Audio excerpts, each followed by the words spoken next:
No one can smell you. Freshening. I'm just like... They can't smell you through the podcast. I gotta freshen it up. She can smell her, though. Sometimes you just gotta freshen it. Can you imagine someone writes in the comments, I can smell Anna, she stunk.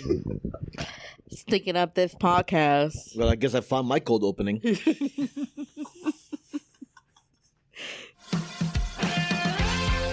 Welcome to the Stuff and Junk Show. We share our opinions on random subjects, from interesting news, social topics, pop culture, our likes and dislikes, things you've seen, heard, or read, what we did, and what we do. You know, stuff and junk.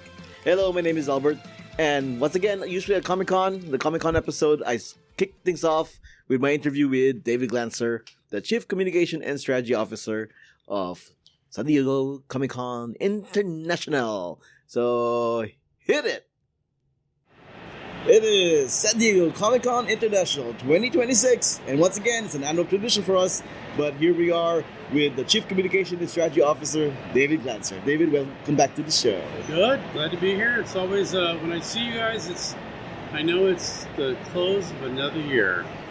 Yeah, sad.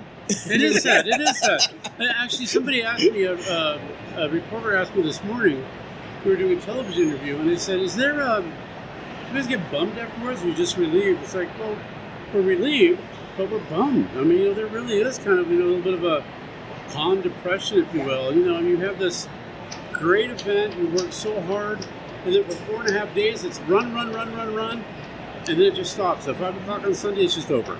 Yeah. So, yeah. I mean, for us, it's pretty much over, but for you, it kind of still keeps going afterwards, right? It does. There's a lot of wrap up and then planning for the next year, but the excitement and the people, are gone. Everybody goes home. Somebody once said it's like Brigadoon. It appears and then it disappears. But we look forward to next year. So. All right. For today, I'm going to have Anna start with the first question. Sure. It's a mutual friend of ours brought it up. I thought we could bring it up with you as well. Go ahead, Anna. So, it was brought up about possible idea. I know, this year we tried something new with the hotel lottery and all that, but what if there was a way to create a tier system where the first round of hotels they go at the rate that they were given, but they should open up another tier system a little bit higher, but not as high as it would be normal price, and allow some people to get those rooms, and then whatever the hotel has, they can release at normal pricing. Would that ever be an option? I think the only challenge with that is we can't dictate pricing for the hotels. So what we can do is we can negotiate a price, and that price, we usually do 3-year contracts. That price allows for a percentage increase from one year to the next, not a percentage increase for that same year. So the challenge we have is, if you were to book a hotel at Comic-Con, let's say in San Diego, say next week, downtown, the rate is going to be less than what the Comic-Con rate is, but more than what it would be in the spring or whatever, because it's summer. Yeah. Luckily, they give us these room blocks with these reduced rates. But we're getting less room blocks. And the reason we're getting less room blocks is because some hotels want to go ahead and charge $600, $800, whatever it happens to be. The thought is, and not every hotel, but the thought is, well, the big companies, the big corporations, the studios and networks can afford that. It's like, well, first of all, it's an expensive show for them to do anyway. But if the fans can't get rooms, they're not going to come. And if the fans don't come, the exhibitors won't come because nobody's buying their product. Fans and exhibitors don't come, the studios aren't going to come. So it really is up to the hotel. I think I don't want to say it this way, but the prices are already elevated. I'm afraid to elevate more during the show, during that year, might make it even more difficult for some people to get a hotel room.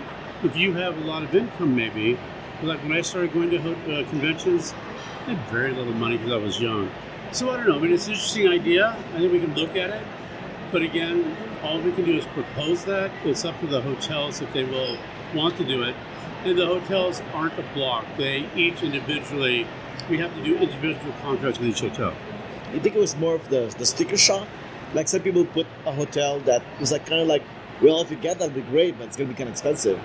And they prefer the cheaper ones on their list, but they ended up with the more expensive one. They're like, ooh, maybe I shouldn't have done that. You know, it's that kind of a thing. So maybe like a tier system between like a price ceiling on what the consumer the attendee wants. So I don't think the hotels do a price ceiling because they don't have to. They will give us, let's say a hotel gives us let's say the hotel regular room rate is $100 a night. During the summer, it's probably $125 a night. They will give us they'll say we'll give you 5 rooms at $150 a night. It's more than what the normal rate would be, but those 5 rooms we negotiate. The other rooms are going to be $300, $400, $500 because they believe people will pay that. So there's not a very much incentive for the hotels to give us lower rates, except that we're very lucky. A lot of the hotels that we have meeting space with will give us almost 100% of their rooms. They save aside a few in case a VIP comes in, somebody with the corporation, whatever it happens to be, but it's really its own beast. Hotel room rates, each hotel determines their rate based on a number of factors. So a hotel that has a view of the bay can charge more. But sometimes a hotel downtown will say, well, we want to charge X amount of dollars. And we're like, okay, but the Bayview Hotel charges that same amount. How do you justify that? Well, we have more amenities. Do you? Are you close to the convention? There's all these variables. And right. Luckily, I don't negotiate. We have a company that helps us do that, but it's complex. I myself have never really gone to the hotel lottery, so I don't have too much experience in it. That's why I wanted her to ask this question. But I kind of try and skip that altogether and just try to book a hotel in advance. Sure. Yeah. No, I appreciate that. I mean, look, we learn from experience, right? I mean, when we first started out, we didn't have a lot of hotels. There weren't a lot of hotels downtown. Now, 56 years later, there's a lot of hotels downtown. Comic-Con is a huge event. The dynamic has really switched. But we learn as we go along, right? Maybe we can do this, maybe we can do that. Work with the hotels to work with us, and we were able to extend our contract to 2030, which we're happy about, because we were able to negotiate a good rate for the next 3 years. Yeah, that's good. All right, let's move on here. We noticed that the getting into the convention at opening has changed, right? Like you have to go a certain direction to go one direction, and in some cases, like what we found out in preview night, there's literally only one exit from the convention to get out, which seemed weird for us because we were like all the way over here, and they had to send us to the one above C. Is that what it is? Yeah, like that seemed to be the only exit. We couldn't exit the back. We couldn't exit out closer to F. It's like it only had to be C. This is during preview night. I don't know how it is in the morning because I come in a little bit later. But if that extended out to all the days, my concern was with having canes now, the ADA situation. If they're like, they have to have another exit, not just the one. So I don't know about that. I'll have to look into it. I don't imagine there's only one exit because we go above what ADA requirements are. So I would be surprised if that was the case. Yeah. But I will tell you, because we have as many people as we do in this building that we outgrew in 2010, we've implemented stuff for traffic flow that the fire marshal approves because, so as an example, we're right now on the top floor of the convention center. If you were to go into the 1 through, I think, probably 6. 19 rooms or whatever, it used to be that you could walk in and walk out of a room. You can't do that anymore. Now you have to enter on one side of the room and exit on the other side. Right. And that's for traffic flow. That's so that people don't cross into each other. We implemented that a few years ago with the help of the fire marshal because it makes for ease of entry and exit. The same thing is true of the facility. The lines to get in the building are configured differently at the very morning than they are the rest of the day. Right. And the reason is because people line up. We have to officially make sure that they can get in and that people aren't trying to exit when they're trying to enter. Fair. So I don't even pretend to know what those entrances are. I mean, we have that. We have a list and diagram and all that. But I know that people sometimes get confused of, well, this morning I came in through B and now you're telling me, it's like, well, it's because the amount of people that are here, it has to change to accommodate those people. I'll look into the one exit.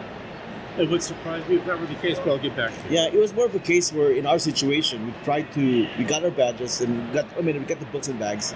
We tried to exit the back area, going to the back of the convention center. They said, oh no, you have to exit this way. So they pointed us over to where the ballroom 20 side is at. When we got over there, they said, no, you have to go back this way. And then we ended up just going out from the front. And that's, to my impression, that was the only exit at that point. I don't know that it was. The people that told you where to go that didn't know, that's an issue as well. Yeah. Oftentimes, I think if it's security, they're briefed. But, I've been with the organization forever. There's a lot of things I know.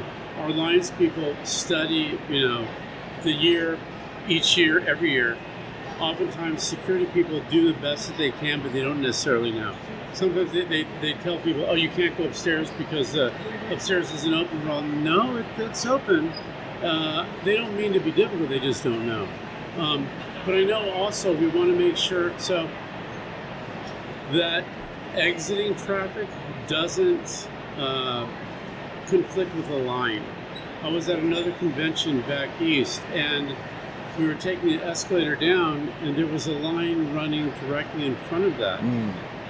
Now, people were like, okay, they moved around and nothing bad happened, but I'm freaking out because all it takes is for one person to not be able to get through that line, and now everybody's back on the escalator, which doesn't stop, and you have potentially really dangerous situations. So we try to mitigate that. We try to think ahead, but I'll look at that and see exactly what happened and why.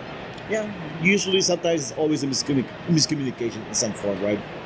But in terms of crowd control, and we kind of agree that seemed to be the theme of this year. It was.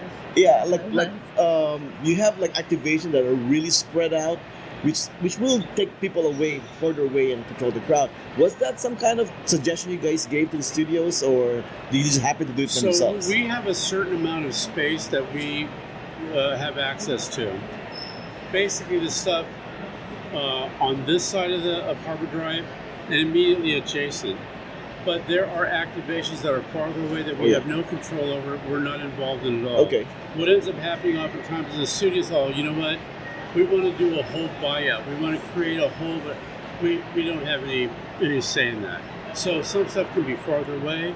Years ago, I don't know if you remember, a studio came in and did a huge Godzilla activation. They basically bought out that building. I do remember that, yes. I didn't have a chance to go to it. I would love to. But that was something we weren't really involved in. We didn't know what was happening. So there are stuff that's closer to the convention center that we're involved. We call them sanctioned events. There's stuff that's farther away that we don't know about.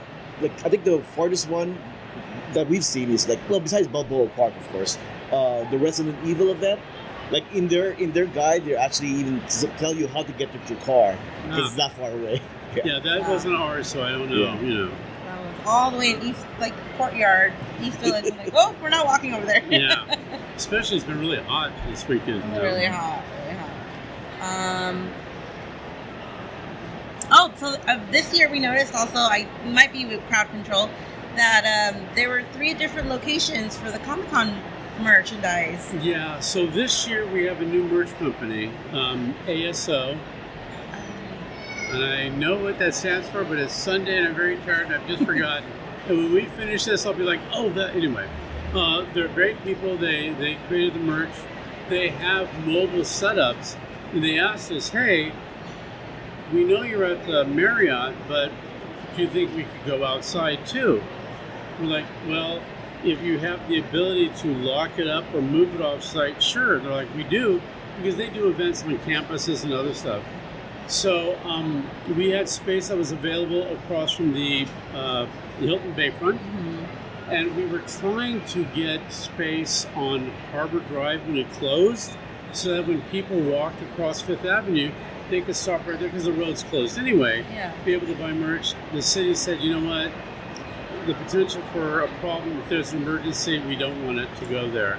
So we looked at possibly maybe First and Harbor, and they're like, same situation. So we ended up using the Omni Gallery, which is across from the Omni Hotel, as a place where people could pick up pre-ordered merch and then sell merch as well. I think the Marriott did very well. I think the Hilton Bayfront did very well. And I think that's because of traffic, right? Right. I think the Omni Gallery did okay, but not fantastic. But also, it's new. We tried to get the word out. I don't know that everybody knew about that. Maybe after a couple of years, it will become standard. But it seemed to work well.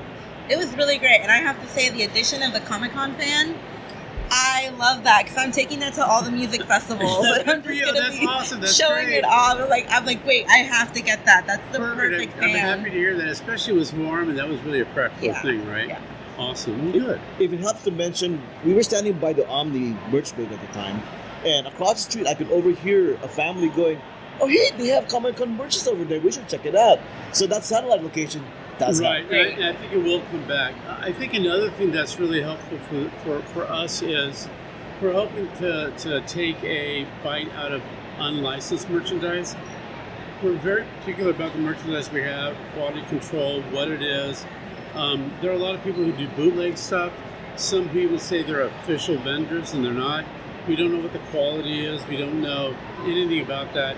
And they're using our marks without attribution, and that can be tough. So hopefully this will take a little bit of a bite out of that too, so that people who buy merch buy official merch, and they're getting the quality that that we want to make sure we uphold. Okay. Now, my next question in regards is Ballroom 20. I know the panelists have their own monitors that they can see in front of them, but for whatever reason, when I went, the monitors were higher than normal. Like they're almost obstructing the stage a little bit. If you're at the side, which I was at a particular moment. People in the middle have no problem, but I was at the side, I'm like, the monitor is higher than I thought. Was there a reason why? And if there wasn't, I would like to assist with that. Each studio asks for what this. So you'll see some panels will have chairs on stage. Some panels, I don't think we really do couches anymore, but some panels will have couches. Our setup is a table with chairs. Not every studio wants to do that. I think we have to be careful of how much we change, because you can run into situations like that where it may work great for the panelists, but it might not be optimal for the audience. We have to make sure we have a good balance. But typically, it's a studio who says, hey, we need requirements, and it could be for any number of reasons.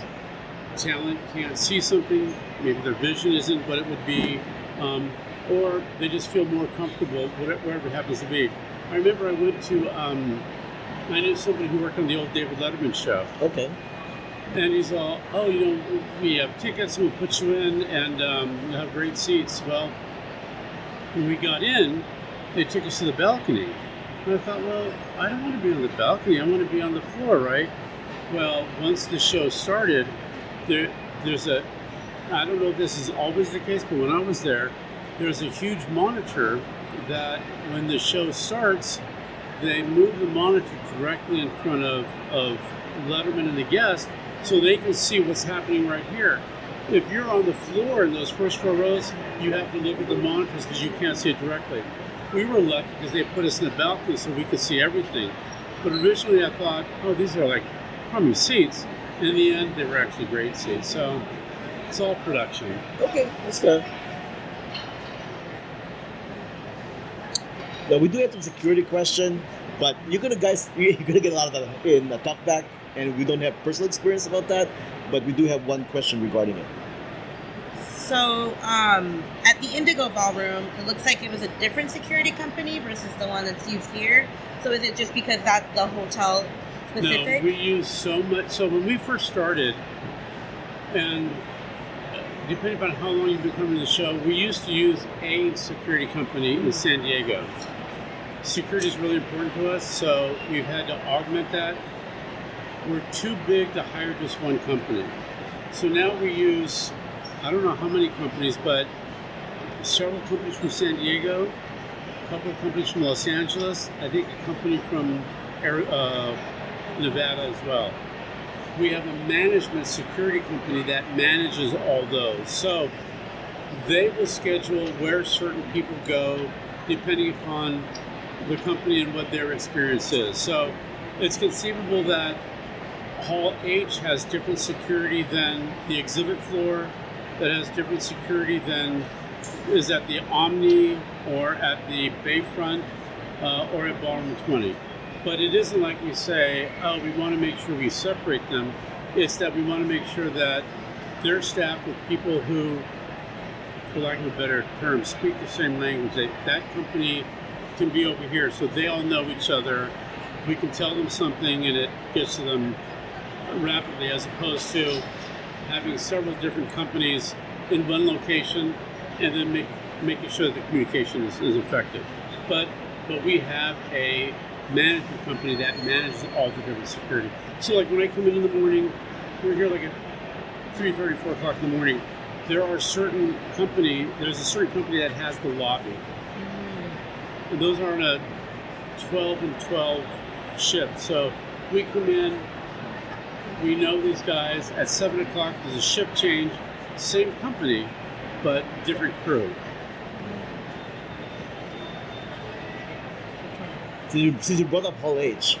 Sure. This year, more than a few people had mentioned that there was a lot of confusion when they were waiting in line about restroom access. It was just a lot of miscommunication, and security would say one thing, the volunteer staff would say another thing, and a lot of times they were just being told, if you go to the restroom, you need to start all over again at the end of the line when you come back. So that happened toward the end. And part of that reason is because the bathrooms inside Hall H, as we were told, hit their max. I don't know what that means. I don't know what that means either. Yeah, Wow. and so we're going to have a debrief to find out what that means. I don't know if that the lines were so long that it's not going to make sense for you to wait in line because it may be, longer than you want to wait. There are tickets that you get. You can come out, go to the bathroom, and get back in. But there's a limited window. I think it's like 1 hour or 2 hours. So that when you go out, if you come back in after that time frame, you have to go back out. And the reason for that is sometimes people give their tickets to somebody else in order to make sure that we don't have people coming in that we have X amount of seats in the theater. You don't want somebody coming in who gave their ticket to somebody else, and now all of a sudden one ticket accounts for 2 people. It shouldn't be that way, right? One ticket has to count for 1 person. So there may be some of that. We have to look into that as well. But I know at one point there was an issue with bathrooms on the outside, and also the bathrooms on the inside. I think also on the outside, there were long lines over there as well. And people, I was standing in one area at one point, thought there were bathrooms by the exit doors, which they weren't. And they're like, well, I think there are bathrooms here. I promise you there are not bathrooms here. So I think probably the next thing we need to do is put some signage up that lets people clearly know where the restrooms are. To this from that, first off, 2 hours is awfully generous, David. Yeah. I don't know if it's 2 hours, maybe 1 hour, but the thing is, there are lines, right? So if you go out, it's not fair if you only have 15 minutes, but the line is 20 minutes or 30 minutes long. Right. So I think we try to be as generous as we can. I think an hour is I think for the most people abide by that. There was talk of some people like creating their own stuff, which I don't know that that's been verified yet, but that would be a bad thing too, because someone could come in and say, oh, here's my ticket, and I can go back in, and they never had the ability to go in. I don't know that that's the case. We're looking into that. But we usually try to make our stuff very, very unique, so it isn't easy to duplicate it. Once again, I don't do the whole H-line thing as much, but the one concern that I did hear that I was concerned about was apparently there were people in charge of the lines that were telling people they were not allowed to leave for the restroom. If they know who that is, I would love to find out. Yeah. Because there's nothing we can do if we don't know who it is. Were they staff? Were they volunteer? Were there somebody who just, that you can't tell somebody they can't go to the restroom. You can tell them that, hey, you go to the restroom, but it may be a long time, or like the inside for a period of time, and it reaches its max. Again, I don't know what that means. But you can't, we have those stickers Right. for people to go out and to come in, and our staff knows that, so I don't know why somebody with the organization would say that. Yeah, that was my response when it was brought up to me. Like, they're not supposed to tell you that, Well, but and they wouldn't, because they're the ones who have the stickers. So I'm just worried if somebody, a fan or somebody is saying, oh, look, if you do this, you're not going to get back in. Oftentimes we have people say, and you'll see this on social media, don't do this at Comic-Con because they will ban you for life. Okay. Yeah, it's a lot of stuff. So, last Hall H question, then we'll move on. Sure. But maybe it's time we finally just limit the amount of big studios in Hall H and try the ticketing system. Maybe have like a 4-hour gap in between, like one big one in the morning and then one big one at night, and that's it. Because it seems like a lot of people are at this point kind of tired of the whole Hall H lines fiasco. So the Hall H line, we started implementing a wristband thing. Right. People can wait in line the night get tickets the night before. They can go home. They can do whatever they want to do.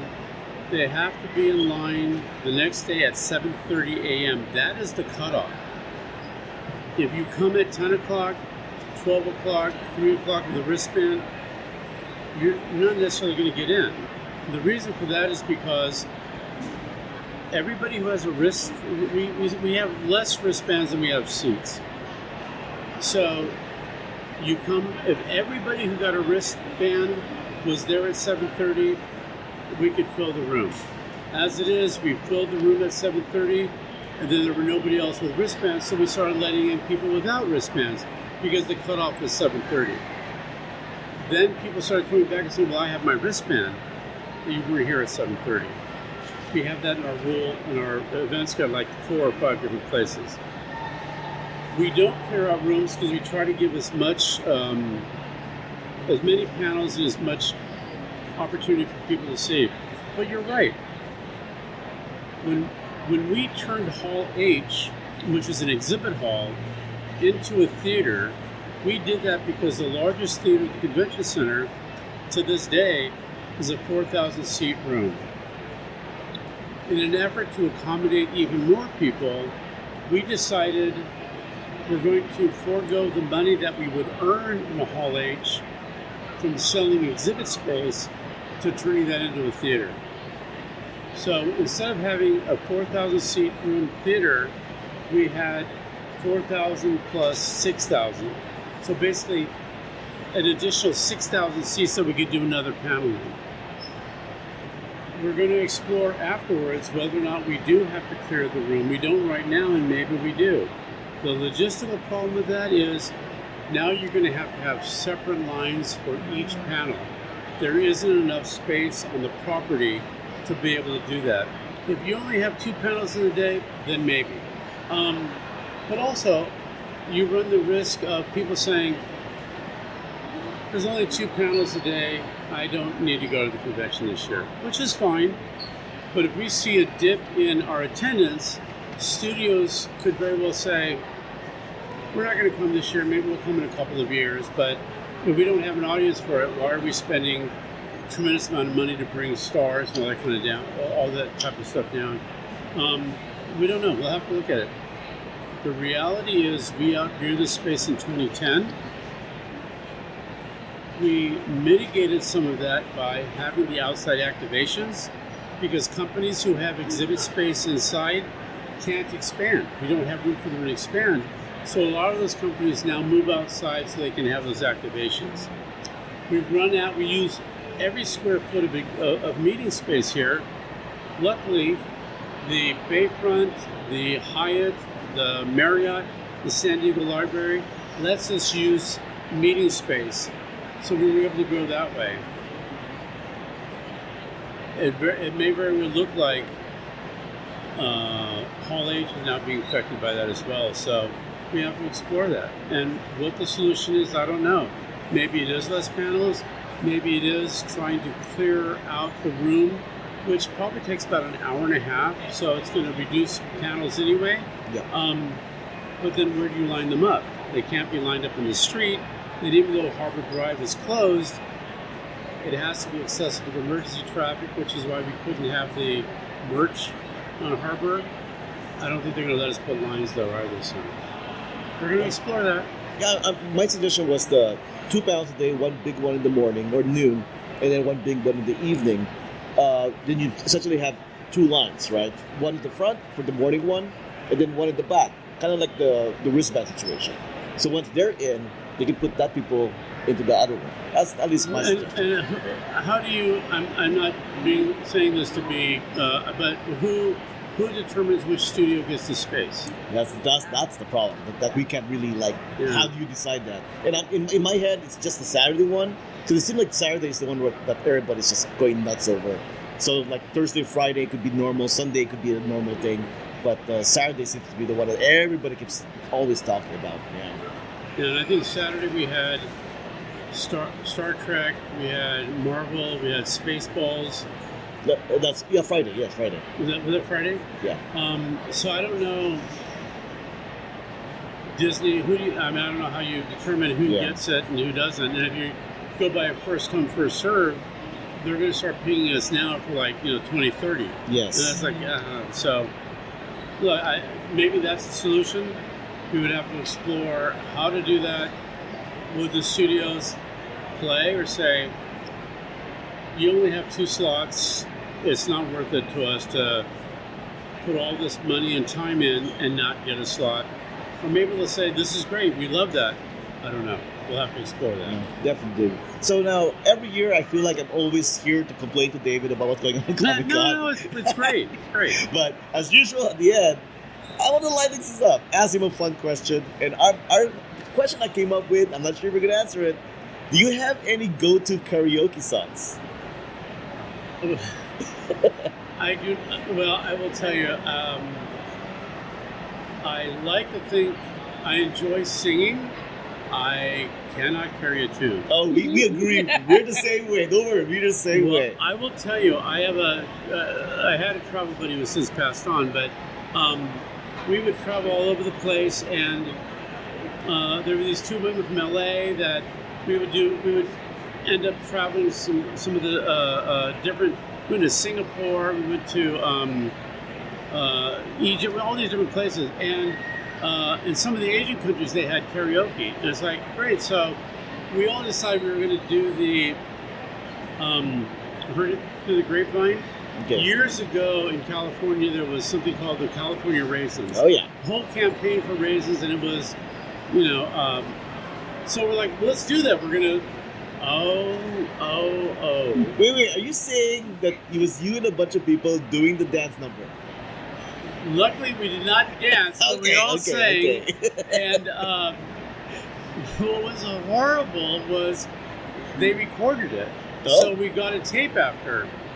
Worst thing in the world, because we're listening to it, and I thought, that sounds pretty good. My turn came, and I'm all, oh my God, destroy this tape. Nobody should be subjected to this. And other people were like, we're not really great either. I'm all, you guys at least are not, your ears aren't bleeding when you sing. When they listen to me, it's like, Yeah. So do I have a go-to?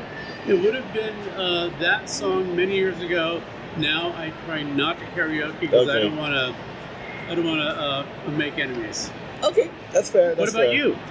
For me, I have 3 go-tos.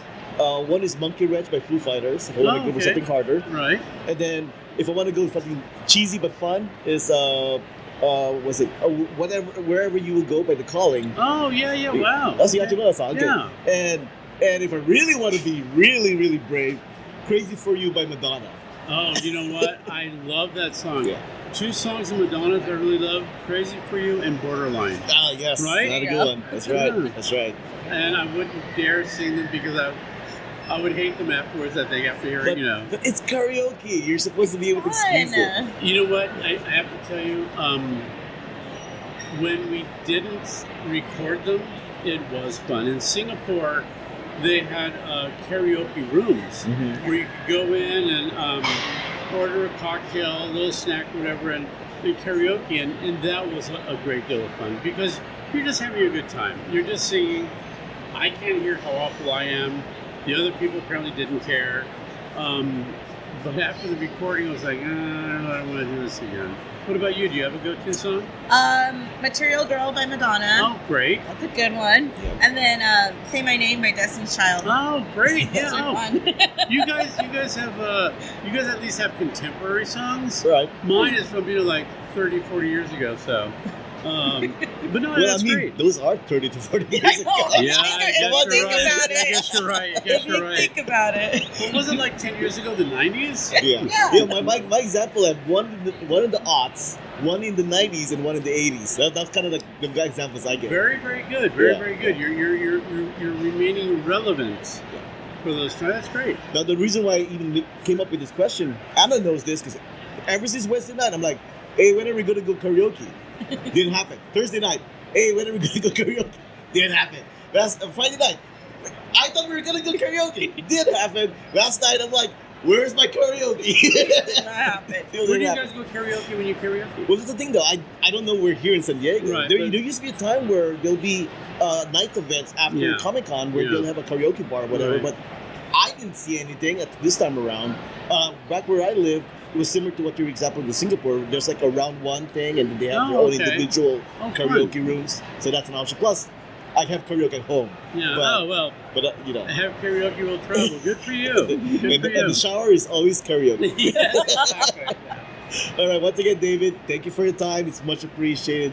Always my pleasure. Like I said, it's always great to see you, but it's a little sad because I know the weekend is coming to an end. But thank you for taking the time, asking great questions, and I will get back to you on that exit question that you had. Yes, sounds very good. Thank you very much, and until next time. Until next time. And we're back. All right, there we go. There's our nice lengthy interview. I felt like it was a very much me complaining a lot about certain things. But here we are. And with me for this episode, we once again have... Introduce yourself. Go ahead. This is Anna. And... I can't believe you didn't even go with the Frezzo thing. This is Anna, a.k.a. I never introduced myself I like that in the know. podcast. This is one of those ones where you should, Oh, though. I should, huh? This is Anna La Nerdy Fresa. There we go. And I'm just Derek the Geek Potato. I have no idea what just happened. But yeah, We have here- a hot potato in the room, too. Hey! Oh!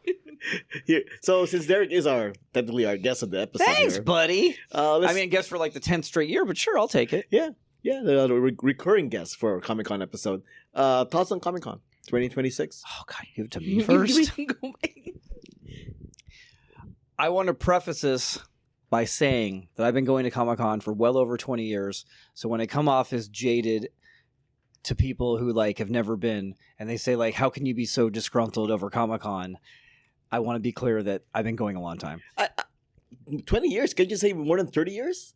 It's been 30. Probably more than 30. can, but I don't want to get over boastful. Well, I will. Fair enough.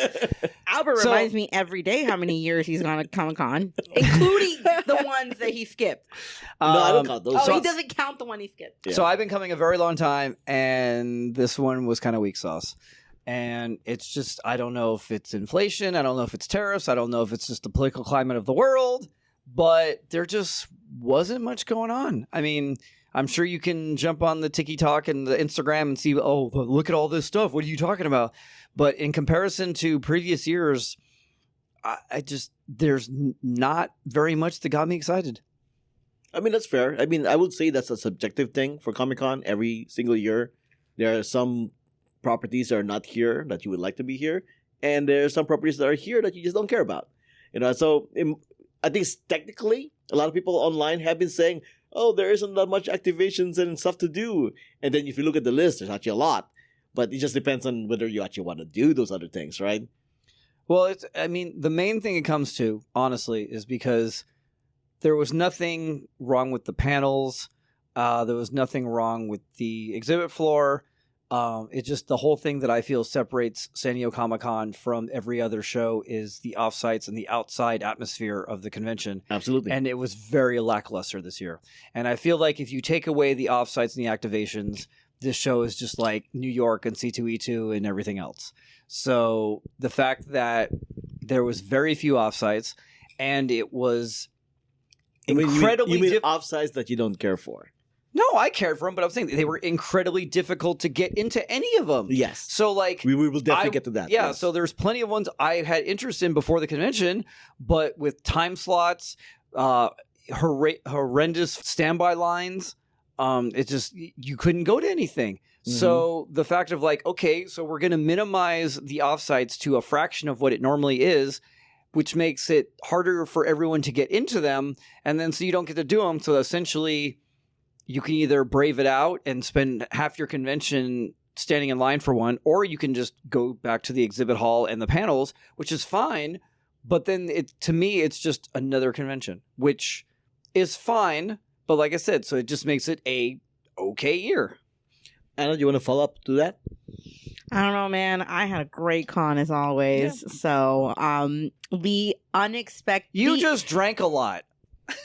And that equals a great con. A great con. Hey, on Friday, I kept that buzz going. All right. So here we go. But also, we got a little junior over here who's been going for like, what, 10 years? 20 years. Oh, actually. Okay. All right. So actually like 19. I was talking. Albert, our baby's grown up to, she's hitting 2-0 I'm now. about to hit 2-0. I think. I don't know. I can't remember if it's 2005 or 2006 or 2004.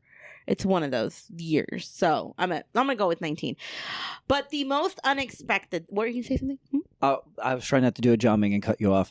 And yet you did. Yeah. No, I sat there and looked at her. She gave me the... I was just going to say, the old man's just being jaded. So you go ahead, young one. So you mean I have to cut her off? Albert cuts me off all the time. Anna, go ahead. No. The most unexpected thing happened in Ballroom 20 this year. For me, and I'm so glad I decided to stick around and go to Ballroom 20 with Albert, because I was like, oh well, I'm not really interested. And then this year I had ADA, and Albert was my attendant because I'm gimpy. I'm gimpy. I'm limping around because of my injury. Which, for the record, we did not take advantage of. We didn't take enough advantage of it. No, we didn't take advantage at all. Ballroom 20, we did. No, Oh, that's right. We did. We literally Wait, have you discussed your injury on the show? In the last episode, I did talk. Did you put it in the show? What is? My injury? You mentioned it in the previous episode. Yeah. So it's on there. Yeah.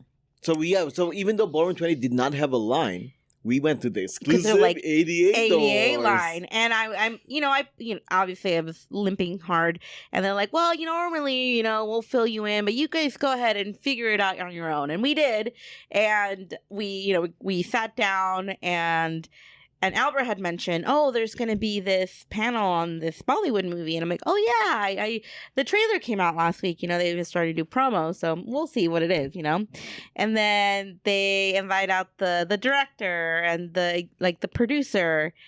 And last year we went to a Bollywood panel in Hall H. Mm-hmm. And the big Bollywood star, he zoomed in. And which I get, he's older. So, he's not going to make the travel all the way here. But this time... they're like, they're sitting down, they're talking about it, and then they're like, oh, well, let's introduce the lead of the movie. And I'm like, no way.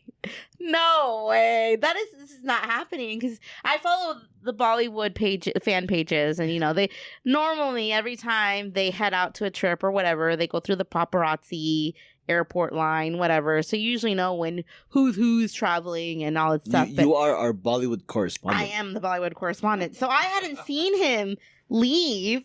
So I'm just like, it's not him. No way. And comes out Ranbir Kapoor, the one and only. Albert, were you as taken aback as me? Because I know I was. I was thinking back at Anna's reaction. I was freaking Dude, I out. was telling Albert to film. Like, dude, film her. Film this reaction. I was freaking out. I still can't believe that Ranbir Kapoor was here in San Diego at San Diego Comic-Con in Ballroom 20. So would you say He celebrity-wise... likes Mexican food. No. So would you say celebrity-wise he's the equivalent of Tom Holland? Oh, he's a man-child? No, I mean he's like in popularity-wise. And why you were so excited to see that he's there. Popularity-wise... Gosh. You got to help out the American folks here. No, yeah, I got to think of like what the equivalent would be. He is a Nepo baby. He's like, Tom Holland's an Nepo baby. is he really? Yeah. I didn't know that. Well, Ranbir Kapoor comes from the great big Bollywood filmy family, the Kapoors, and they have been in the industry since the 1920s and 30s, whatever. But so that he comes from a very long line of great actors and actresses. I have followed him since I started watching Bollywood films. I would have to think, because he doesn't have a lot of hits. He has hits, but But there are some celebrities who are really popular and don't have any good material. Yeah. He played up the playboy man-child role for most of his 30s, and now he's in his 40s, and now he really can't play that. Or he's married now and has a kid, so he's changed it up a little. He's a reformed bad boy now. He's a doting father. But I guess the equivalent would be like, I don't know, like Chris Evans. Okay. Like Chris Hemsworth, like that kind of like top level. That's very top Robert level. Downey Jr. kind of thing. Avengers, pretty much. Yeah. Yeah, like he made his own kind of superhero movie last year, 2 years ago and stuff. But anyways, so this is just like, there is no way this is happening. There is no way Ranbir Kapoor is here. And so I'm still shocked. Like, I was in the same room as him, because this will never happen again. I don't think that I could ever be in the vicinity of a huge Bollywood star again. Unless one day I bump into Deepika Padukone, which I do wish one day. But, I mean, it was just shocking to me. So I was freaking out. Would you say that was your Comic-Con moment? It was my Comic-Con moment. I now that I watched the trailer, I'm like, all right, I've been hearing a lot of negative criticism about this movie since it got announced, but I saw the trailer and I'm like, you know what, I'm gonna go see it. I'm not gonna hate on it. But yeah, that was a huge moment, because I'm like, I wasn't gonna go. Imagine if I didn't go and I heard that he was there and at that panel, I would have been so mad. But I was there, and I wish I could have hobbled over to the stage to take that picture with him, but it's okay. Man, those people ran the stage. I know they were gonna run. I'm like, I'm not gonna make it. But yeah, that was a really amazing experience for me, because last year it was a big star that zoomed in, but it still was really special. But this time he was there, and I don't know, it was just amazing. Like I can't ever imagine like meeting another Bollywood star like that, because that's what I'm gonna consider. I met him in the same room. Was it amaze? It was amaze. Like, it was so great. Would you say he was like a Ryan Gosling? Yeah, actually. Yeah, he is Ryan Gosling. He used to be cute, so he's not. He looked good. It's amazing how yesterday. this Comic-Con episode is 5 minutes of it is involving this guy that I still don't know the I'm name sorry. for. I'm still in shock. Yeah, I Okay, know. you guys. That's fine. Like, you guys. Hey, it was you your guys, highlight, so you should go off You about guys it. saw my reaction, right? Yes, we did. Like, Yeah. I was losing If I knew it. you were going to have that, I would have had the phone on you already, Yeah. but I didn't know you were Yeah. going to have Same that here. reaction. I was losing it. I literally was losing my mind. You should ask Greg about it, but the way he was sleeping. He goes, now we know what Greg does at panels. He's always sleeping. But yeah, honestly, just being in Ballroom 20 on, what was it, Thursday? Thursday. That was literally my highlight, because then we stayed for the Neon panel and the A24 panel. It was Neon, right? Neon was next. For yes. Hope. And I That was Thursday? So that all was on Thursday. Oh. Yeah. I don't even Yeah. know. The days all meshed together. So all of it was so amazing, and I'm just glad that I went, because I was like, we're not gonna get in, Albert, like, and then we did, and best day of con for me, for sure. Same. Yeah. That was definitely one of the highlights, was the Ballroom 20 experience. That was a classic. I would consider a classic Comic-Con day for me, staying in a panel room for like 4 hours straight, 5 hours straight, whatever that was, right? Even though I don't think it was that long. Nerd. But this year for me, this is probably the most no FOMO year for me ever in a long time, especially compared to last year where me and Anna tried to do everything, and we were more or less kind of successful too. Yeah. But this year didn't go to the Petco Park experience, didn't see the displays up front where we got the ice cream last year. Didn't even go over there. There were all these activations. There was one activation that we were invited to go, and I said no because I didn't want to get slimed. Right? You didn't have to get slimed. I know. I could have been the one getting slimed. But what would be the point? If we were there, you wouldn't have seen your guy. This is true. Again, there's a reason why you said no, and I was like, sure, okay, I'll go with you to this thing. So yeah, we did. We did the adult swim thing, and that was decently fun. You know. Actually, I had a lot of fun. I didn't expect the carnival ride, but that one, we were there with our girlfriend of the podcast, Nicole, and I was like, we're gonna die on this ride. Like, that was the fastest carnival ride I've been on in a long time. So that was fun. That was fun. I like that too. But yeah, activations wasn't a huge factor in our list, even though we did want to go to some. The Paramount Plus Lounge thing was pretty fun, I thought. I know Derek will disagree. What? Paramount Lounge. Paramount Lodge. I want to emphasize that it was not terrible, but to me, my main way to look at it is that there's people that wait in the standby line, and it goes all the way down Fifth Avenue, and it goes all the way down the street, and those people are probably waiting 2 to 3 hours, if not more, in the hot sun. Oh yeah. And to me, not worth that. No, not worth that at all. I got a press invite through my friend. I was his +1. And so we had no wait. We had a time slot. We just went right in. As that, it was fine. I had my friends. It was good enough, right? But to me, if you were going to say, oh, you're going to wait 3 hours for that, no. No, I don't disagree with that. In fact, if anything else, I know we're jumping the gun here because I wanted to talk about this later, but if anybody asks me about doing outside activities, the activation stuff, I will flatly tell them, if you don't have a reservation, don't bother. Yeah. You're wasting your time. Do not stand in the heat for 3 to 5 hours just for a little dinky activation that may be fun, but you were up for 5 hours. That's not worth it. But you have better things to do with your time. But I would say, I guess the reason I bring it up is because I feel in previous years the lodge was good enough that it was worth these wait. I mean, fair enough, but I'm just saying, compared to this one, not at all. So, like, that's my thing. But at least before, I would have said, like, I can justify the wait. This one, I would be, if I waited 3 hours for that, I would have been angry. Okay. I like this more than last year's, to tell you the truth. What? Yeah. I had fun with the alien DJ. That's my dream job. That was the one thing we agreed on. Yeah, that is literally my dream job. Dunn Ranch, you're pulling whatever those haystacks are. Come on. Well, okay, well, you kind of have to be strong to do that, so I'm sorry, Derek. It also helped that... You did not pull it. If I want to see the video, I totally would have done it. I totally would have done it. No, I would have. But I was in a rush to get to the Star Trek thing, okay? It also helps that it did have, like, out of the 3 properties in the Paramount thing, 2 of them I really liked. The Avatar 1, Aang, and the Star Trek thing. was 2 photo ops. I had but those were fun. And the cabbage thing was fun. The cabbage thing was a lot of fun. Yeah, I'm interacting with things. They had no food. Yeah, they did. I had like a burger. We got sliders. You had a slider.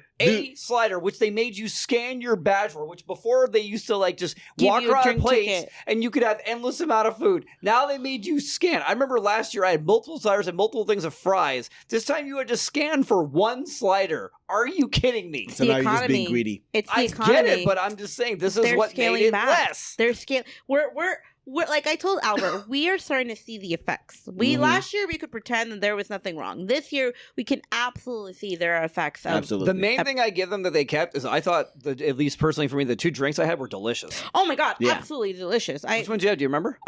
So I had the tequila thing at Dunton Ranch, and I got the Cosmic Drop at Star Trek. I don't remember what that. Mine was like the pineapple rum. Yeah, it was good. And I got the raspberry iced tea at the Avatar thing, and that one was really good. The pineapple rum was good. You have unlimited non-alcoholic drink thing I never knew that. Yeah, they told us it's just alcohol. I thought you were only allowed 2 drinks, like 2 drinks in total. 2 alcoholic Two- drinks. I know, but I was saying I wasn't going to spend my drinks on a non-alcoholic. I The didn't know you non-alcoholic could... was good though. No, it was really good. Those The were good. raspberry one. Yeah. But And see, they they didn't made- tell us that, so like I didn't get it. They made it so strong. Like, I don't know, I was buzzed. That's why after we did I felt good when I got out of I there. was feeling good. I was like, I don't feel no pain. Albert, let's go get shots. And he said yes. I can't remember if it was the Dutton Rancho Star Trek one. They put it in the tall pint glasses.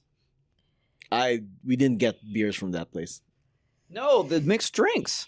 They were in pint glasses. Oh, They were. Yeah. That's why I got buzzed after the Cosmic Yeah. drop, because the tequila thing was in a normal cup and stuff. But then after that one, I'm like, oh. The tequila one, I think, was in those Paramount cups. Yes, which Yeah. was fine, and then she made them strong. But I think our bartender. But the other one was tall, and I was like, Oh, yeah. yeah. No, Anyways. I was feeling it. I was feeling great. Yeah, but going back to my no FOMO strategy for this year, there were a lot of activations we didn't do, like the Resident Evil one that a lot of people That wanted was to go not to. fun, apparently. But apparently, it was just a scavenger hunt. It's a very, very elaborate set, but it was just a scavenger hunt. On a normal basis, if you didn't have to wait long for it or whatever, sure, it might be fun. But you know what? Just didn't care. Didn't care. No FOMO. You know, it's like, Well, I cared, but not when I heard it was like a 3-hour wait and it was an hour-long thing. So I'm like, I'm never going to get in here. Like, I did the Yeah. realistic check. I'm like, if it's an hour for the experience, there's going to be no turnover. mhm. No, So I agree. just did the logistical choice of it. Listeners, once again, if you ever decided to go to Comic-Con and only do the activations, it's not worth it if you have to stand in line. Definitely make sure you have a reservation, or it's not worth it. It was. I mean, I heard for the lanterns one, people were lining up at 4 a.m. and only like the first 10 people would get in. The rest, you had no shot of getting in. Well, I already told you guys already, but for the listeners, like my friend, he just does the offsites because he doesn't have a badge, and he said he went to the Lanterns one at 7 a.m. and they said they were already done for the day. Mhm. That's it. They're like, we're done, and I'm like, Mhm. what? I really feel like the activations this year, and this is probably going to apply for the next couple of years, are only for people with reservations. Press and the people who magically happen to know it's available online. I mean, Resident Evil, Lanterns, Paramount Lodge. I mean, they're really going towards that now. yeah, absolutely. Which kind of sucks, but at the same time, they have like this 10-minute experiences or 1-hour experiences. How are they possibly going to be able to get people from a standby line to do any of that? In a way, it's more logistically fair to everyone because it's like, oh, you don't have a reservation, so it's like, well, if you want to stay in the standby line, that's up to They you. But shouldn't even give that we're option. giving you the people that have it. At least they know that they're getting in and they're going to get to do it. So it's kind of like giving a more of a fair chance for the people that have it. It's like at least they know they're going instead of like if everyone goes up like for example like the Hulu one, you're going to get in line like, well, hopefully you get in, but you don't know. I didn't even go to the Hulu one. No, but I'm just saying that's one of the ones that didn't have a that's what I time mean. slot. Yeah. So have you heard from people who went to the Anime Mayhem Hulu thing? Like, how did that go? Dude, Oh, I haven't heard it wasn't good. I haven't heard from anyone that went to anything except for Silo and the Lodge. That tells you something. Yeah. Oh, I forgot about Silo too. That's Yeah. right. But I saw one thing on social media about the Hulu thing, and people were PO'd about how lame it was. And the Percy Jackson one, yeah, they also said like that one was lame because it was like a really short 3-minute thing, and you get a lame pin. So My friend went to one. He literally just shrugged his shoulders. I was like, it was fine. That Yeah, was but his reaction. remember, he's is it the friend with the reservation or he waited? No, I think he waited in line. Wow, and he managed to get in. I heard like people who waited in line, not very many people got in. I mean, I'd have to Double ask check him with him. details. Yeah, I don't fair, remember. fair. But he just told me he went to it and he was just like, he shrugged his shoulders. He was like, it was meh. Yeah. Either way, the one activation that I kind of wish I did go to was the Nintendo one. The Nintendo one looked like it would have Oh, been yeah, fun. when they were I don't playing think I know the games. Nintendo one. That's right across the Hilton Bayfront. That's last year was the Superman thing. That's where the Nintendo thing is. Yeah, I don't even think I knew about it. And I heard nothing but positive things for everybody that went to that one. Nothing but positive reactions from it. That looked like it was fun. So I think we should tell depends how much people are paying attention, but like for a layout of everything, there was essentially no FX. There was no no Abbott Elementary.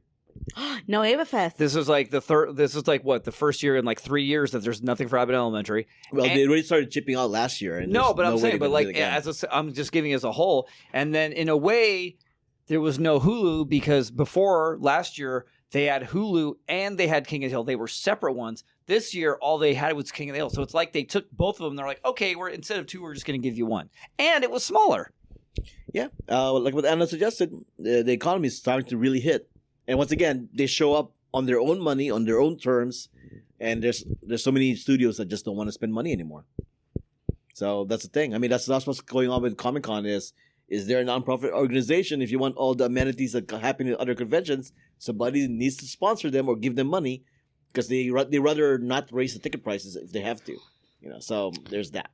It's tough. Yeah, like the activations just sadly we're not. I mean, last year we did so many, and it was a great experience. And the year before, but it was a very different scaled back outside con. But either way, me and Anna had fun. We knew our limits. We knew what we were able to do. We did the Clash of Clans thing also. Yeah. And we were both in Canes, so we were the Cane squad. Yeah. That Clash of Clans, a lot of fun, but I probably should have not done it. Yeah. I should have not done it. I'm a little bit more able than Anna. So if you see the Instagram posts, you can see how we did. So yeah. Plus, without we don't need to run on a list, but I don't even know what Hulu gave away. Silo only gave away a pin. Green Lantern, the Lanterns gave away a ring. Granted, which everyone loved the rings. But think about it, that's one little small thing. Yeah. Did you hear though that they were giving out the rings, the bars, like Bubs and everything, were giving out the rings earlier this morning? No. Yeah. Oh, they had too many, huh? Yeah, yesterday and this morning they were giving out the rings. At Bubs?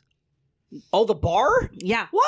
The bars had the rings. What? Oh, Yeah. Why did they have it? Speaking of swag, I should mention that the Ramayan, what was the panel again? The Bollywood panel. The Bollywood panels. That's just the easiest way. They gave out a ticket for everybody to redeem at the thing. And I heard somebody didn't get anything. No, I got my ticket, but by the time I got to the redemption area, my ticket magically disappeared. What happened? Where did it go? You weren't even drunk. Yeah, I mean, yeah. So I don't know. It fell off somehow from my little badge holder thingy. I never got to redeem the thing. I'm so disappointed. You're supposed to be the responsible one of us. Now they did tell me like, hey, come back at the end of the day or the end of the day tomorrow, and we'll give out the rest that weren't able to pick up anything. But obviously, I was somewhere else, and they did in fact do that. So that's a little bit of a hack for Comic-Con attendees. At the end of the day, sometimes some of the studios they just pass out the leftovers. Sometimes I have to bring this up, and I know you've been going a long time also. Back in the day, I mean, I'd say like 10 plus years ago, we used to go on Sunday. It went on for a couple of years that you would go on Sunday and the fulfillment room would give away whatever their extras were. You could go like late Sunday and they would get. Then people caught on and they started having a line of like 100 people and they stopped doing it. Wow. Yeah, that I didn't know. Yeah, so they stopped because I used to get in line for it for a couple of years. They stopped doing it when the word caught on. So that's my only reasoning to tell people about that. Don't get too excited. Okay, that's fair. But I want Anna to take over what happened with the Bollywood movie about what she found out. Well, what do you mean when I found out about the swag? The swag? Yeah. So when we went, because we went the same day. That doesn't mean you. What? You said we. That doesn't mean you. We went. Yeah, they can't tell who you're talking about. We. As in her and Albert. Me and Albert. There you go. I'm with Albert all the time. Okay. They were like, oh, you get to choose one thing, shirt, tote, or book. And I was like, really? I don't get all three? Okay, fine. And the tote bag was embroidered. It's a very nice bag. Very nice bag. So I was like, you know what? I'll do the tote bag. I can get more use out of it, blah, blah, blah. And then in comes Derek the next day. And he's like, well, they gave me all three. I'm like, what the heck? Are you kidding me? I was so mad because I was like, I would have loved to have all three. But no, I only had to choose one. And Derek very kindly gave me the book. So but I just let her, she goes, wait a minute, you didn't have to pick? I'm like, pick what? She's like, we only get to pick one. I'm like, seriously? I'm like, yeah, the guy just literally opened up the bag, he shoved the book in there, he shoved the shirt in there, and he handed it to me. Which is what they should have done in the first place. Yeah, I'm so mad. I've seen past years where if you go early enough, which is what we did, they're very picky about, just pick one of the items, right? But then if you go the following day, they give you all of it. I'm never going early But again. I've experienced days where I'll go the next day and this is all they have left. You know that kind of a thing? The only way that I would say that reasoning sometimes doesn't work is sometimes they run out. Right. But see, the thing that you could do is... But this isn't a big panel. I know, but that's the thing. You could be aware of how full the room was when we went, which you would be. And you could be like, okay, well, there's no way they're going to give all these seats out. But it's something like, I mean, it's a bad example probably, but like Marvel. Like Marvel, it's like, you don't want to wait on Marvel because they might run out. Yeah, that one for sure. But this one, like, I bet half the room didn't know what was going on. You know? And I can tell you that when I did go, they had stacks of all the stuff in front of them. There was stacks of shirts and bags and books. I'm so mad. I'm so mad. Don't talk to me. No FOMO. No FOMO. But I want to read, since we're jumping on the swag thing, just because... the wonderful girlfriend of the podcast, but the wonderful illustrious lady over there. We were walking on 5th after getting breakfast one day, the day after the Spaceballs panel, and for people that don't know, so the ticket redemption for Spaceballs was just a little 11x17 cheap ass poster, and it's like still okay, that's a redemption. We're walking through 5th Avenue, and there's guys dressed up as the soldiers, with the big-ass helmets and stuff, and they're doing photo ops, and there's a lady handing out the exact same poster. Yep. So, not very special. And I didn't even get mine, so that's Did okay. Did you want the I have extra like one I got? 3 of them. Oh, you do? get it from Oh, Derek, okay. Well, there Because you the go. lady was Get it handing from them Derek. out, so I just took them. Okay, there you go. Yeah, so in the world, they might have enough merch, enough swag, in some worlds they don't. So it gets... But it just makes It's it a feel like a crapshoot, very... yeah. When I saw that, even I felt bad for Nicole. Nicole's like, I don't even need to bother and get mine now. She's like, it's right there. Yeah, that is very true. That is very true. But in terms of the panels, I like the panels I went to. I purposely skipped Marvel Studios for my own personal reasons, and I made the better choice.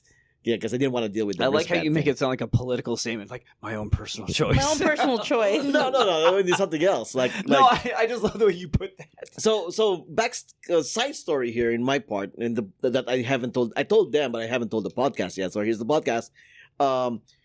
Before Comic-Con, I had this conversation with a friend, hi Kenny, who and like I saw this Instagram video. They said, "Oh, their top 3 hottest Asian celebrities that they like, right? Or Asian actresses," they said. And I looked at that video. I admired the ones they chose, but that wasn't my pick. My pick was, number 1 was Kristen Krieg. Number 2 was Jessica Henwick. And number 3 was Phoebe Cates, right? Aren't those all halves? Does it matter? I'm just being clear. Yeah. Okay. That may be true. Wow. But it doesn't matter. What? It's just an observation. Yes. But anyways. Did you take pastries to any of those? Wow. Really? On the podcast? On the Really? podcast. Oh, Now, man. anyways, me being Albert, I normally never look at the program guide until either the day off Comic-Con. So I was finally looking through it. I'm like, Kristen Krieg's here? Like, what? I could have told you that, sir. And then, yeah, but you didn't. And then, You didn't. and then, I the, didn't know someone waits till the day of to look at the freaking program. and then the next day, I looked at the next following day's program thing, and then Jessica Henwick has a panel. Like, what? Kind of thing. So I have absolutely no reason to go to Marvel Studios, because I even told Anna, like, they're probably just gonna parade out the celebrities, and that's all they're gonna really do. Maybe show a clip or two, and that's about it. That doesn't sound fun to me. At least I get to see people I like, like really like. But yeah, so Kristen Krieg, I bought the book to get her sign it. Unfortunately, everybody had the same idea that I had. Skip the panel, go straight to the autograph line, and the autograph line was way too long for me, and like, I'm not gonna wait for that. And guess who was there? Yeah, Derek was Of course there. I was. Didn't tell us. What do you mean didn't tell you? Well, he didn't know. Albert He didn't know. bought the comic. He knew. What do you mean didn't tell He him? didn't know that you were at the signing until No, too late. I told him the day before. I said, okay, I'll see you at the signing. He knew. Yes, and then when I posted the picture, like, look how long the line is. There was no word from you again. Hey, I'm there in line. Okay, to be fair, I told you again, I don't know what happened with Signal. It didn't line up rightly. I missed your message. I'm sorry. I was having issues with Signal that day too. Interesting. I'm not gonna lie. So I became a paparazzi for a bit The there. point 'cause is, we had Oh, made okay. plans to go to the signing together. You knew I was going to Together? be there, and you could have. I don't remember the plan of going together. No, not. But like I said, I'll see you at the signing, and you could have said like, "Hey, I'm not going to make it." You knew I was Yeah. going. Okay, fair enough. Maybe I should have just directly called you. Hey, are you in line? Yeah, But anyways, Anyway. the point is that we had a good spot. we had the Paramount Lodge like literally an hour after the autograph thing's supposed to start, and the line was definitely like a 45-minute line. I mean, you would have had to, you told me the times you would have had to hustle after the signing. yes, and with my leg, I'm not gonna make the hustle. Yeah. So I'm like, I just like no FOMO. I guess I'm not gonna meet her in person. But I decided, like, you know what? It could be a little bit of paparazzi. I know how this system works. I know where they're gonna show up. So I went to the back of the place where they would the celebrities would come inside to go to the autograph section, right? Go, I'm gonna wait on this door. They're probably gonna go through this door. So 45 minutes goes by. And then they finally showing up. Nope, they go into the other door that I didn't stay at. It's like, oh no, she's over there. You know, so when I went ahead and got a small video of her going into that door, like, oh, that's it. End of story. I mean, if you're lucky, maybe her comic book will be successful and she'll come back. Yeah, I mean, I'm sure, but no FOMO.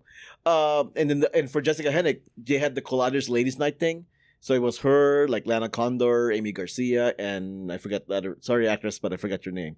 But they had a She's really, definitely listening. they had a really good panel too, and I'm kind of glad I went to that one as well. You know, so I got to see at least one of my people on my list in person in front of me. I was like the very front row too, so there was that. So It's funny that you were interested in the one girl who I wasn't interested in. I was interested in the other ones. I know it's someone like us, huh? But yeah, so I had those were my Comic-Con moment, was that whole interaction between this thing. Besides the fact that the panels that we went to this year, I thought were pretty fun. They got the Bollywood thing. You got the you guys went to the Spaceballs one, right? Spaceballs one was. I I was gonna saying, get you to should that. talk about Spaceballs because I For wasn't me, there. Spaceballs was the best panel I went to this year, and that was so much fun. I think I would still say that was probably a better panel than Marvel Studios, even though I didn't go to the Marvel Studios. What people have said, they're just parading out the celebrities. Oh, look, Ryan Reynolds in Deadpool again, blah, blah, blah. You know, and oh, Ryan Gosling's going to be Ghost Rider. I mean, what else is there? If all I care about is them parading out celebrities into stage, that's not interesting. I don't understand how the panel was an hour and that's all they did. Well, I mean, they have to set it up so that, like tease, guess who's going to be here? And they show them off, you know, kind of thing. Did they not show any footage They did show footage. for? For something. I don't know which one. Honestly, I don't know which one. But what I did like from what I heard from the Marvel Studios panel was that they had this whole thing like, you know what, let's change things up around. Why don't we make the back row the front row? Did you hear about this? No. Did you hear about that, Anna? Okay. So Kevin Feige was there with the two directors and the Russo brothers, and they said, we're gonna make the back row the front row, right? So and then people in the audience are like, what does he mean?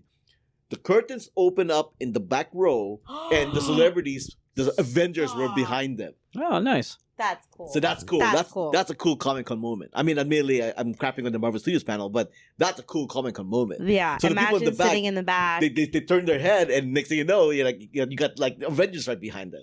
Wow. So they were literally hiding behind a curtain while everybody was getting shuffled into Hall H. That's an awesome You know, they even moment. had I posted it on my Instagram stories for the Stuff and Junk Show, I believe, and they even had the A logo, the Avengers logo behind them, and they were just standing there like they're action figures kind of thing.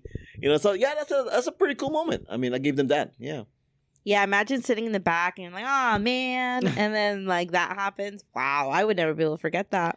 I do give them credit for the Doctor Doom giveaway. I thought that was pretty cool. Yeah, that's pretty cool. Yeah, I Mask like and the that. cape. I would totally take one of those. Yeah, when I was walking towards Hall H and I saw them, I'm like, oh, that's what they gave. I'm like, okay. I kind of really want that cape, but it's okay. I would say that's the best giveaway they've done in several years. Not even. Well, yeah, Yeah. yeah. Yeah, and then Because last year they did the posters. The year before that they just did a hat, and I think even the year before that they did just a hat. Yeah, but for me, still, Spaceballs was the best panel of my experience at Comic-Con. Of course, Kevin Smith. It's not a Comic-Con Was without he Kevin good? Smith.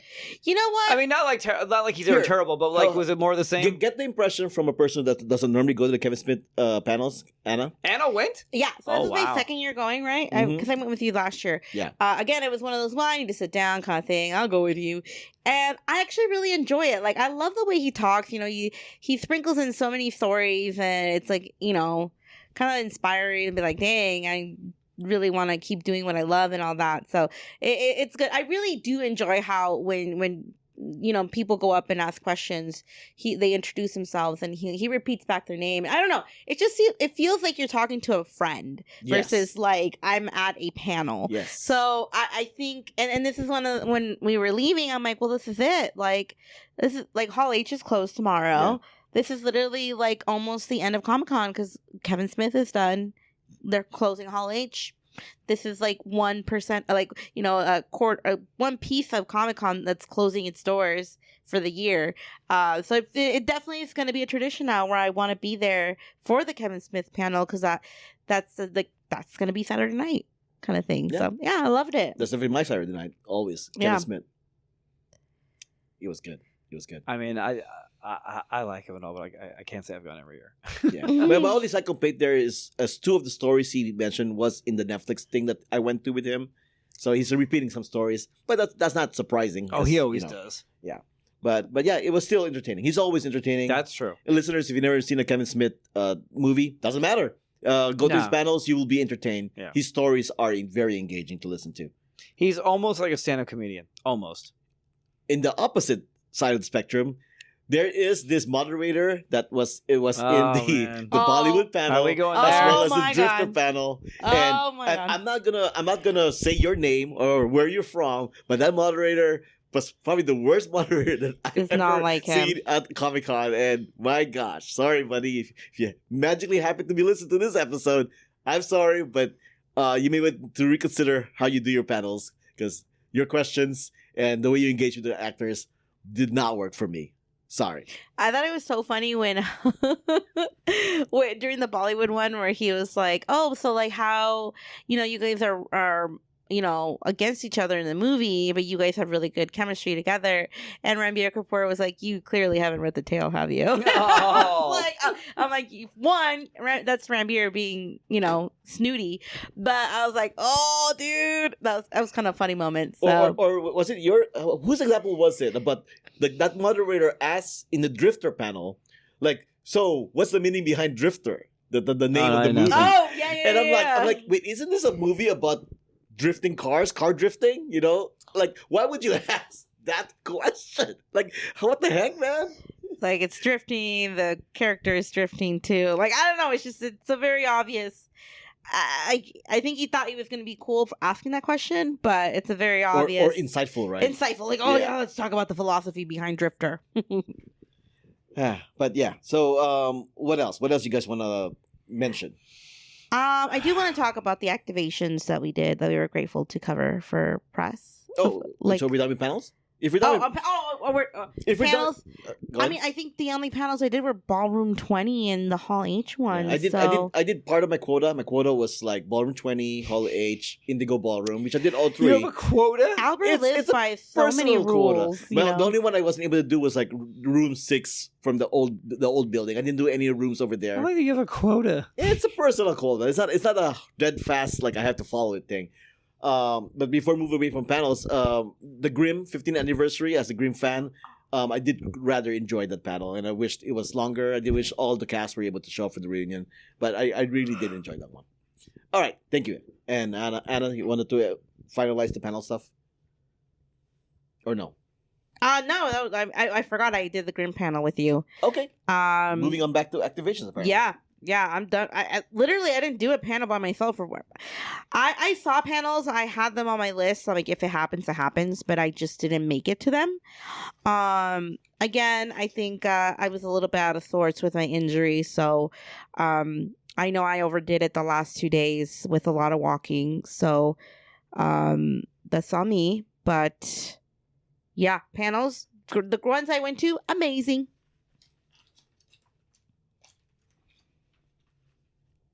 Oh, now we're gonna jump into activations. I don't know. Do what you want. I think I said everything I need to really say. Well, no, I just want to really quickly say, so we did get to do the Adult Swim on the Green activation, and it was actually a lot of fun. We got some freebies. Albert got a really cool mini hand. I love that hand. We would have won prizes if they were giving out prizes. Oh, look, he has it with him. Because you had to use giant chopsticks to fish, something out of the water. They were essentially giant chopsticks. I made it look easy. He made it look easy because I was moving slowly. And then we got to fling these cute little stuffed dog plushies. And we got to go on that carnival ride for the Rick and Morty show. And you got to play a little bit of mini golf too. So that was fun. That was fun. So I thought it was fun. I always enjoy the Adult Swim activation, and we got to go in there for the press day, and it was all very well organized. I never have a complaint about them because they're always on top of it, And then we walked by during the con, and of course it's a lot more full because it's open to the public and all that, but still looks well organized, all good. And then we got a chance to go to the Clash of Clans activation, which was in Seaport Village, and this one's gonna be there until September 7th, I believe. And you play a little game. It was really cool because you get walked into a room and they have an actor in there like playing up the role, and Albert gave a really great war cry. Oh yes, thank you for mentioning that. Yeah.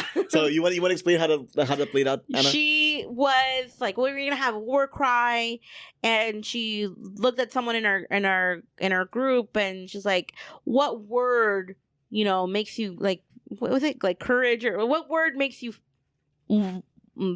feel courage?" I don't know what it was, but give me a word, basically. And so he gives a word, and I think it was victory. I don't know, I forgot already. Sure, it was very forgetful. And then she looks at Albert and it's like, give me a word. And then I say, "You all shall die."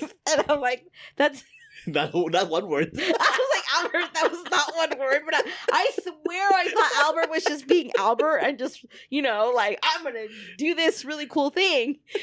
And then for me, she looked at me and she's like, "You're going to ring the bell when we win." And I was like, "Oh, Lord." So it was like, it was a very interactive game. They had like the floor. You stomped on the floor. They had panels on the wall, and you would, hit the wall panels when they lit up. And at the end, I got to ring the bell. So, but it was definitely one I should have not done. I really should have just stayed in the back and taken video for Albert because I was in a lot of pain afterwards. Oh, and then you take a picture, and you have to pay for the picture because obviously it is like a touristy thing to do there, I guess. And after that we were done, but it was very cool and everyone was so nice. Again, very well organized, a good fun interactive thing. I think it's like $6 to try to do it for public, and again it's going to be there till beginning of September. And then we did the Paramount Lodge, which we already talked about. I haven't watched the Avatar show, but I should watch it. It was a lot of fun. I like the cabbage thing. I really, really enjoyed the Star Trek area, as always. I unfortunately didn't download the little photo op thing that we were supposed to do. The transporter thing. The transporter thing, but I got another photo op, and I had fun with the alien DJ. She was doing a really cool job. And we had a sheet. Yeah. We had a lady. They have multiple DJs. No way. Yeah, we had a lady DJ. I did not know that. Did you not like my stories? I don't know. I might. Yeah, have. it's also on the Instagram. Listeners, if you want to see, You saw mine, so I know you know that I had a heat. Yeah. listeners, if you want to see our footage from all this activation, it's on the Instagram. So, that was Paramount Lodge. So, thank you so much for. Oh, and we got a little bit. The swag we got was also the Paramount flag thing. Yes, that was cool. And you got to pick like 2 logos to put on there. So I did Star Trek and Avatar. Which one did you do? Star Trek and Avatar? No, it was just nothing. It was Momo and Appa from Avatar. Oh, okay. So that was a lot of fun. I always enjoy the Paramount Lodge. Again, you're right, Derek. Definitely, if you're waiting like 4 hours in the sun, Yeah, don't do that, guys. it's going. But we are we're very fortunate to get a press reservation slot, and overall, it was a good time. So those were the. Albert told me I'm going to do these 3 activations, and I got us into one. The other ones were all filled up, or there was no chance, and it's okay. I think we got the best, one of the best ones that we had a lot of fun in, and we, just kept going. No FOMO. No FOMO. It was for the best. I got to be more relaxed this year, not having to run all over the place like a like a chicken who lost his head, tried to get to every I activation. never see you like that. You're always calm. You weren't hanging out with us last year. Last year it Last was year like- we were rushing. Like, Fair enough. we have an appointment at 12. We have an appointment at 2. Fair And enough. let's go get something to eat. We got to try to get in the hall. We have this. It's like, yeah, obviously last year was like us. There was more to rush to though last year. There was a lot more to rush to. You're right. But yeah. Oh, I also want to point out that the merch this year, they added a fan that has Comic-Con on it, and I really hope I get to see it at raves and festivals, because I'm definitely taking it to the raves and It's a nice festivals. giant fan. Yeah, it's a really good flan. It's a good fan. So that was a really great addition. I'm glad that they did that, because that is like very trendy right now, having a fan and all that. So thank you, Comic-Con, for adding in that new cool item to your merchandise list. And I hope they continue it. Like, I would like the Toucan thing. I don't know. It would be fun to see what else they have. Yeah, but speaking of merch, this year the least amount of merch I bought. Really, I got one shirt. One shirt. I just want to. I'm just recalling. I'm only bringing this up because I'm recalling. I remember when the merch went up. You're like, I'm going to be buying so much of this. I think you mentioned that. I did though. Yeah. No. You got to understand. They were available online. I bought them all online.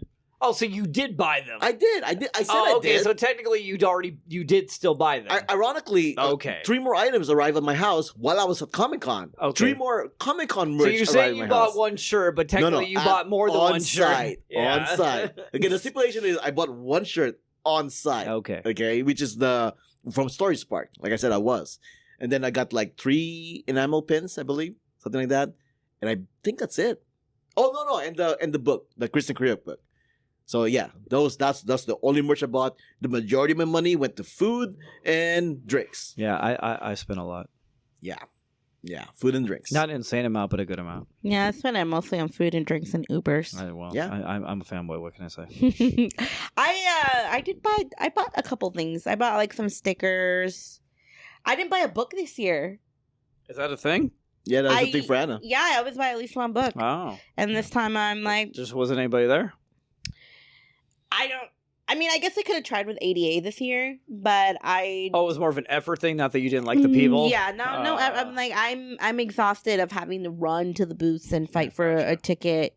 And I just decided, all right, we're gonna see what we have. But all the books that I want, I currently have. So I just decided to just browse. By the way, I totally thought of you that when I went to the image panel, I was just, the seat I was taking, everyone always, of course, takes the aisle seats. I asked the guy, I said, hey, excuse me, can I get a drink? He's like, oh, yeah, sure. On his lap is I want to bring something as a guy, but bringing up, he had a Sarah J. Maas book on his lap. No way! Yeah. Oh my god! I would Right probably in his lap. What book? Do you remember what book it was? It was blue. That's all I know. Okay, I think I probably know what it is, but that's awesome. Maybe he has a girlfriend that he's reading it for. Or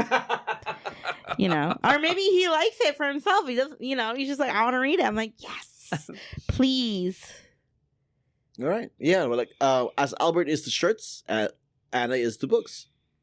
So there's that. Yeah. One last shout out for me will be Stage Tour, the Guitar Hero Rock Band type game that's coming out soon. I was walking back Saturday night by myself, and I ran into one of those machines that they had outside. If you get 95% on expert for one of the songs, you get $100. And I was there and witnessed. If you see the video on the Instagram, that guy that I got on video did in fact win the $100. He got 98% on an expert song kind of thing. So I'm looking forward to that. I'm looking forward to play that myself. I am too. I'm actually really excited because I loved Rock Band back in the day. Yeah. So I still love Rock Band. Oh yeah, I spent so much money on that damn thing. I know all those songs. So I'm excited that this is making a comeback. We'll see. I'm praying because we need that with more this at economy. parties. People buying the plastic guitars. We'll see. Yeah, but yeah, there we go. Anything we want to wrap up? I enjoyed Comic-Con 2026. It wasn't the most exciting Comic-Con, but I was entertained either way. I enjoyed myself. I like this nice, calm, chill Comic-Con. I love it. This is how I should treat every Comic-Con from now on, really. Yeah, we got to keep it chill. I will. Some of my favorite cosplays. There was this guy that had posted on Reddit like last week, and he was showing off his Project Hail Mary Grace cosplay, and he went a little viral. And I saw him on Wednesday night at the party at Park. And it's dark in there because obviously it's a club. And I went up to him and I was like, "Hey, are you the guy that like had posted about dressing up as Grace from Project Hail Mary?" And he got a little shy. He's like, "Yeah, that's me." I was like, "Oh my god! Like I can't believe I've seen you. Like I saw the Reddit post. It went viral. Blah blah." And he had told me like, "Oh well, my twin brother is also dressing up as Grace." And I was like, "You have a twin brother? Oh my god!" So I followed him on Instagram. I was just talking to him, and then on Saturday when I was walking to Hall H, there they were just hanging out outside, and so I got a picture of them. I'm like, "Oh my god, this is so cool!" I got both of them. So it was a really fun experience, and they were really good as Grace. And then I saw like a Akatar book talk cosplay thing that was really cool, the Sarah J. Maas characters, and I was surprised I didn't see people dressed up as the chick from Obsession. I was telling Nicole the same thing. No freaky Nickies. That's a good point. No freaky Nickies. And I didn't see one from Backrooms either.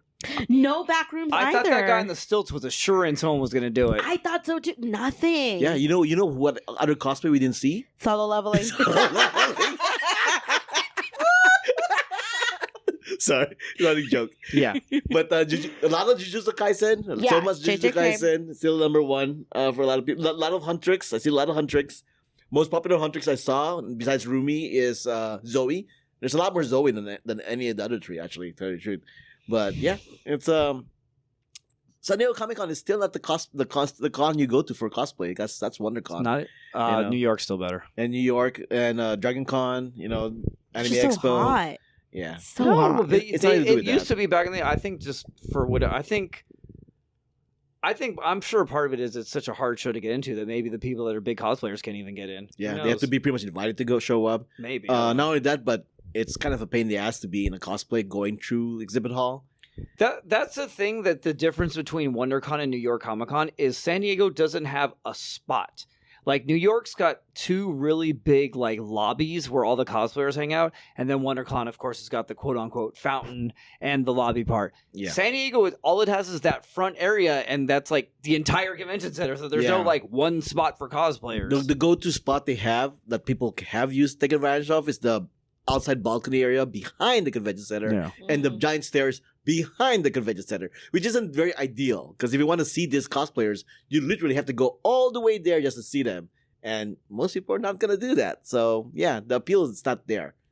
But yeah, you still see cosplayers, and Some, but Yeah. it's just like in comparison. I wouldn't go to Comic-Con for the cosplay. I would say LA Comic Con even has more probably, yeah. Yeah. Sure. because they have that giant lobby that's like everyone just hangs out in. Yeah. But there you go. Shout out to our friend Joya, who we hanged out with, and shout out to Donnie, who has a booth at the convention center, Artist Alley area, and check out their stuff. Yeah, Donnie Well- had a really cool Batman Beyond print. So if So you, it's like designed like the Crow. You remember Yeah. the poster for the Crow? yeah, it was really cool. Definitely check it out. Buy it if you're a Batman Beyond fan. Yeah, enjoy it. Don't be a stranger. All right. I want to say, shout out to Greg for, being amusing and falling asleep in panels. Greg just taking a nap in the panels. Panel, I tried panels. to follow that lead when we went to the the Kevin Smith panel. Like, I'm gonna take a nap, but then Albert would chime in with something, and then I'd be like, huh, and then I started listening to him, and I'm like, all right, I'll stay awake for this. But I did try to pull a Greg. I really did try to pull a Greg. And then I did take a nap, but we were sitting outside, like in Oh, that the doesn't second floor. count. Yeah, that doesn't count, but. We're talking about in panels.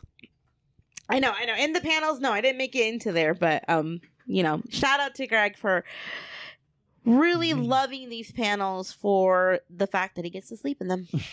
All right. There you go. Oh, yeah. Oh, go ahead. Sorry. Okay, I never got my final thought. Geez, how rude. No, I'm kidding. I just want to say really fast, because I've been very negative, but I want to say ending on a positive note, at least for me, and I'm an extrovert a lot of the time, but I met a lot of damn nice people this year. And I'm not even talking people that became my even Instagram friends or anything. A lot of these people, I just said, okay, well, see you, have a good con. But like just I waited in line for so many artists and not panels, but so many artists and comic artists and, actors and stuff.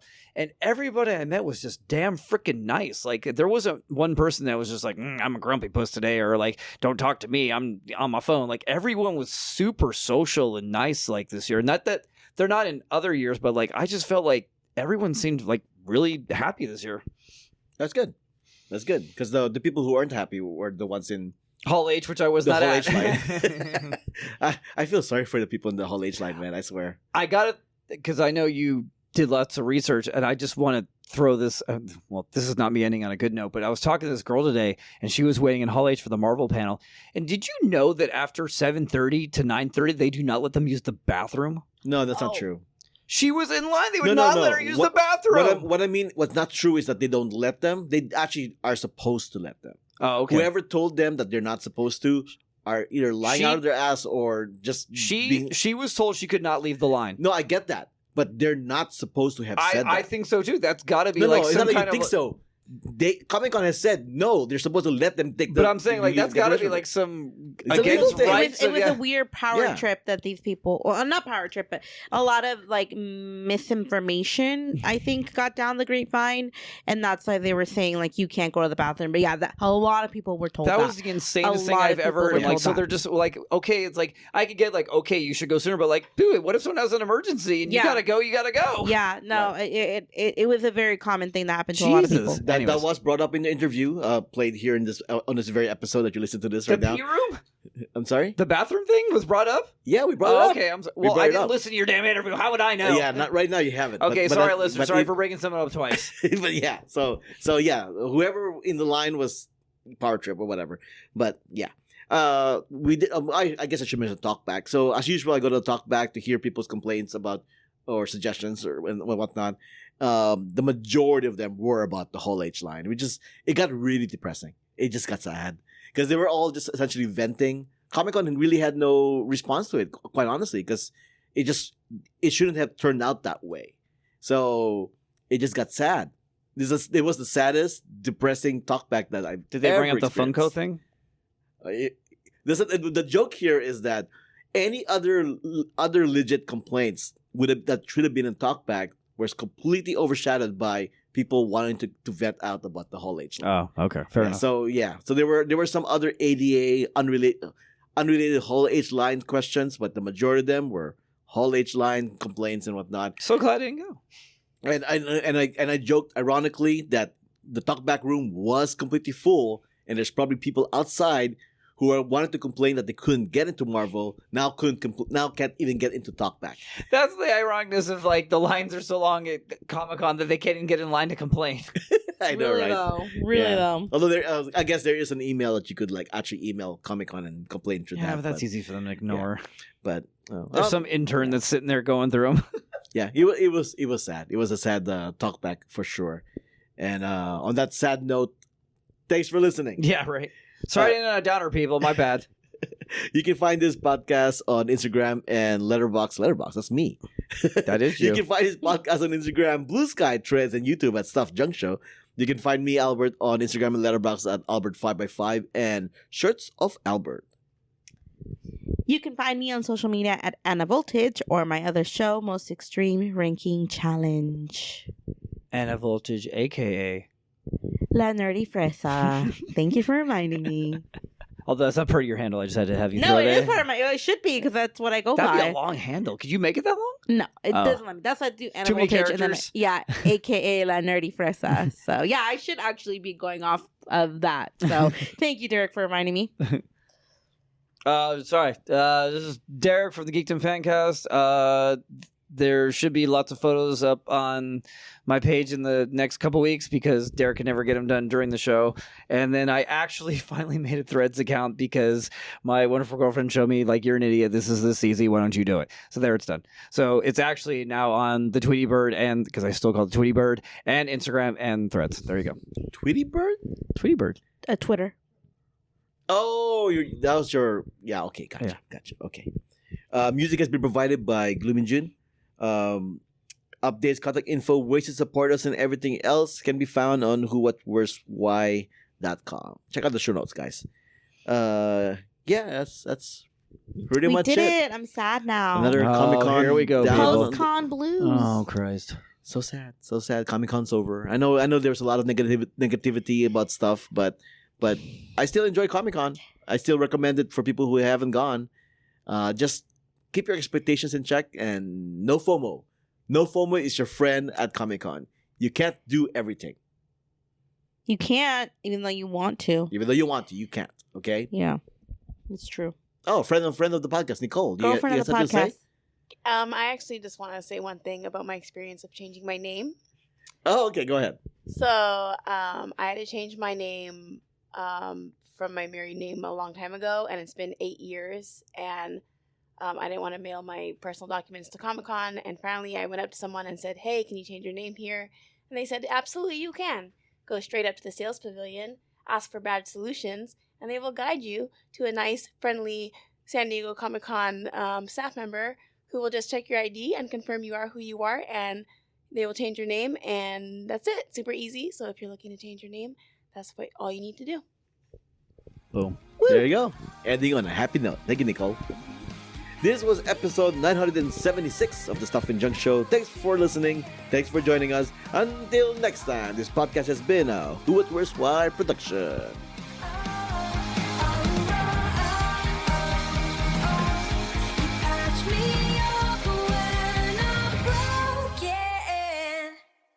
Greg, wake up! Greg, wake Greggy, up! Wake up! The panel's over, Greg. Wake up!